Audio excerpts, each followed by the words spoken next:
બનાસકાંઠાના બટાકા પકવતા ખેડૂતોની માઠી દશા. બમ્પર ઉત્પાદન છતાં ભાવના ઠેકાણા નહીં.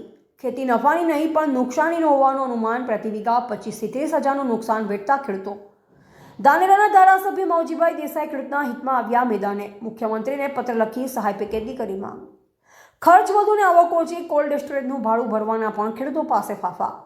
ગુજરાતના બટાકા હબ ગણાતા બનાસકાંઠા જિલ્લામાંથી ખેડૂતોની ચિંતાજનક તસવીરો સામે આવી રહી છે. એક તરફ કુદરતી બટાકાનું બમ્પર ઉત્પાદન આપ્યું તો બીજી તરફ બજારમાં પોષણક્ષમ ભાવ ન મળતા ખેડૂતો પાયમાલ થઈ રહ્યા છે. મોંઘા બિયારણ, ખાતર અને મજૂરીના ખર્ચ સામે ખેડૂતોને પડતર ભાવ પણ મળી નથી રહ્યા. ખેડૂતોની આ વેદનાને વાચ આપવા માટે ધાનેરાના ધારાસભ્ય માવજીભાઈ દેસાઈ હવે સરકારના દ્વાર ખખડાવ્યા છે. તેમણે મુખ્યમંત્રી ભૂપેન્દ્ર પટેલને પત્ર લખી બનાસકાંઠાના ખેડૂતો માટે વિશેષ આર્થિક સહાય પેકેજની માંગ કરી છે. બનાસકાંઠા જિલ્લો એટલે બટાકાનું ઉત્પાદન કરતું રાજ્યનું મુખ્ય કેન્દ્ર. ચાલુ વર્ષે જિલ્લામાં અંદાજે 64,948 હેક્ટર જમીનમાં બટાકાનું વાવેતર થયું. ખેડૂતોને આશા હતી કે આ વર્ષે સારી કમાણી થશે, પરંતુ સ્થિતિ કંઈક ઉલટી જોવા મળી.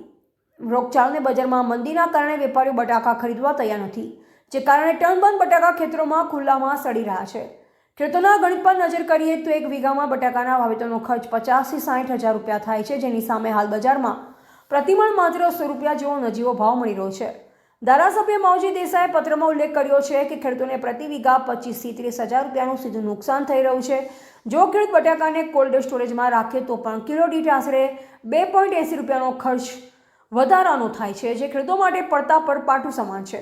ધાનેરાના ધારાસભ્ય માવજીભાઈ દેસાઈએ મુખ્યમંત્રી, નાયબ મુખ્યમંત્રી અને કૃષિ મંત્રીને પત્ર લખી રજૂઆત કરી છે. છેલ્લા 3 વર્ષથી ખેડૂતો સતત કુદરતી અને આર્થિક માર સહન કરી રહ્યા છે. ક્યારેક કમોસમી વરસાદ તો ક્યારેક મંદી.